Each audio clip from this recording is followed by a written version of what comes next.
अस्सलाम वालेकुम। उम्मीद करता हूँ आप सब खैरियत से होंगे। Welcome to TF tech solutions. तो दोस्तों, आज की हमारी वीडियो सॉफ्टवेयर के एक नए टॉपिक के साथ। जैसा कि आप लोग सब जानते हैं, हमने CM2 पे एक शॉर्ट कोर्स शुरू किया हुआ है और उसके हर एक सेटअप पे हम प्रॉपरली वीडियो बना रहे हैं। तो कुछ कमेंट सेक्शंस में ये बात देखने को मिली डिफरेंट वीडियोस के कमेंट्स में कि आप क्वालकॉम यानी कि QLM, RKT, RDA और AST पे भी वीडियो बनाएं।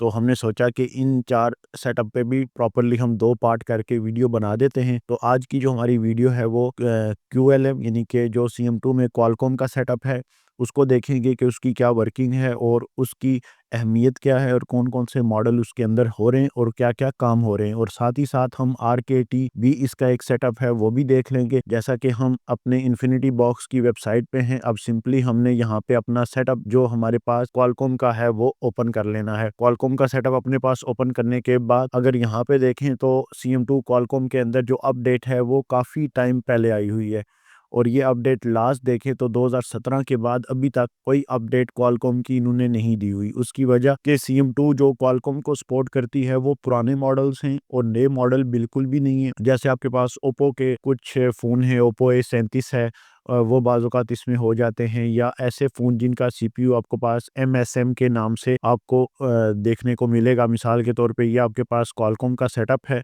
और इस क्वालकॉम के सेटअप में देखें तो सेटिंग में आए तो यहाँ पे जो आपके पास CPU है वो सारे ऑटो पे हैं। MSM 8X10, 8 फिर 8X12, फिर 8X, यानी कि इस 8X का मतलब है कि X मतलब 0 से 9 उसके दरमियान जितने भी नंबर, मिसाल के तौर पे 8810, फिर आगे देखें 1226 ये लिखा हुआ है। अब इसका मतलब है कि 4 नंबर नहीं है, ये 2 नंबर हैं। तो ये 8X ये 10 के साथ भी है, 12 के साथ भी है और 26 के साथ भी है। इसको हम 8X12, 8X26 और X को फिर अगर चेंज करते जाएँगे तो उसकी तरतीब से जो नंबर आपके पास आएँगे वो बनेंगे। अगर देखा जाए क्वालकॉम के फ़ोन तो यहाँ पे ये मॉड्यूल बहुत कम यूज़ होता है यूज़ लेकिन बहुत कम, क्योंकि अपडेट है नहीं, बहुत पुराना है। अगर कोई अपडेट CM2 दे दे तो वो एक अलग बात है, अदरवाइज़ EDL पे भी फ़ोन अब यहाँ पे कुछ अटैच होते हैं, यानी कि टेस्ट पॉइंट पे। लेकिन अगर अपडेट के हिसाब से आप कहें कि काम चल रहा है, तो वो नहीं चल रहा, वो फिर काफ़ी पुराना है, तो उसके लिए आप फिर लेटेस्ट टूल की तरफ जो है वो जंप कर जाते हैं।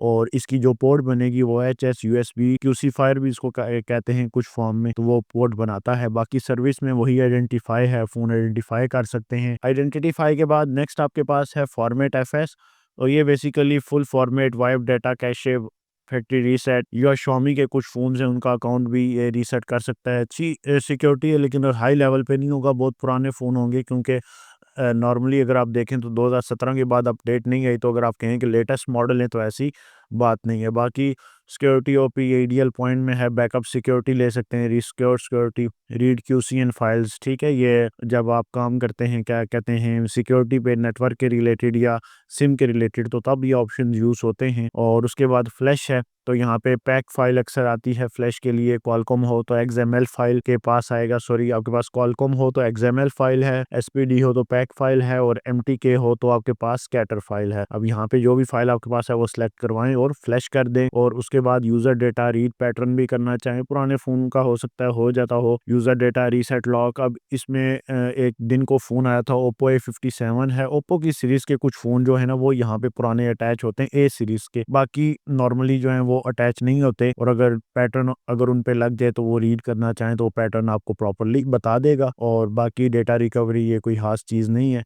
तो इसमें यही कुछ है, इसके अलावा और कोई चीज़ आपको नहीं दी गई क्वालकॉम के CPUs में। और क्वालकॉम में जो CPU MTK मैं वो पहले बता चुका हूँ कि बहुत कम यूज़ होता है।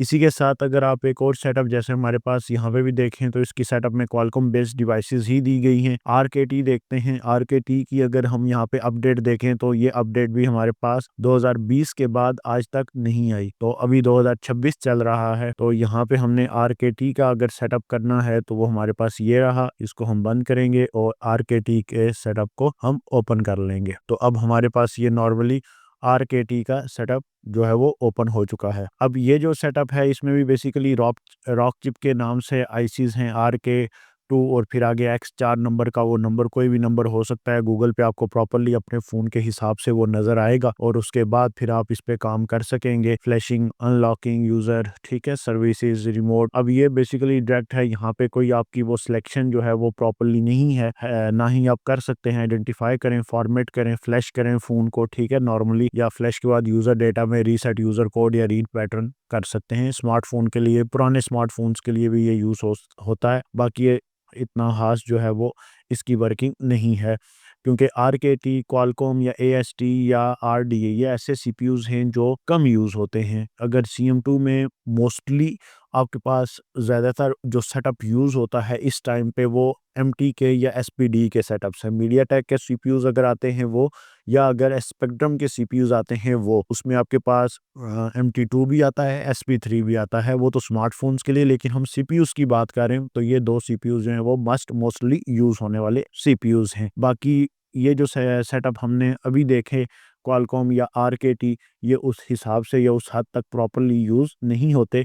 तो लेकिन कमेंट में था कि इन पे भी वीडियो बनाएँ, तो वो मैंने प्रॉपर्ली बना दी, ठीक है। अगर आपके इस्तेमाल में आएँ तो ठीक है, ना आएँ तो मसला नहीं है, आप यूज़ करना चाहें तो इनफ है। इंशाल्लाह नेक्स्ट वीडियो हम बनाएँगे अपने आरडीए और एएसटी पे, और इसके बाद हम एक कोर्स और स्टार्ट कर रहे हैं यूएमटी का, और उस पे भी हम प्रॉपर्ली हर एक सेटअप पे प्रॉपर्ली वीडियो बना के इसी तरह शॉर्ट फॉर्मेट में, ताकि जो लोग यूएमटी पे आ रहे हैं उन्होंने वो कैसे यूज़ करनी है उसके बारे में भी वो इल्म या आगाही जो है वो प्रॉपर्ली हासिल कर सकते हैं। उम्मीद है वीडियो आपको पसंद आई। वीडियो पसंद आई तो वीडियो को लाइक और चैनल को सब्सक्राइब कर दें। मिलते हैं इंशाल्लाह एक नई वीडियो के साथ, तब तक के लिए खुदा हाफिज़।